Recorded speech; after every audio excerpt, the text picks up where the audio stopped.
Welcome to the in front of me Honor X7, and I'll show you the face unlock test on this device. So I just set up my face recognition a couple of minutes ago, and now I'll try just to unlock the device with my face a couple of times, and we'll see how fast this feature is and does it works.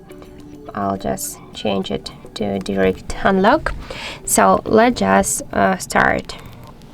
1 2 3 4 5. So as we can see, the face recognition feature works here so fast and correct. We can unlock the device just less than the half of the second. This is a really good result. I just want to try one more thing. I'll wear the glasses and we'll see does this feature work with the glasses.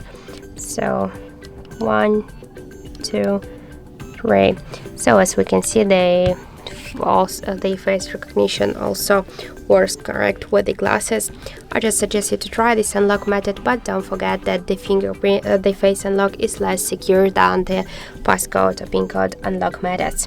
So that's it. Thank you for watching, and if you find this video helpful, don't forget to leave a like, comment, and to subscribe our channel.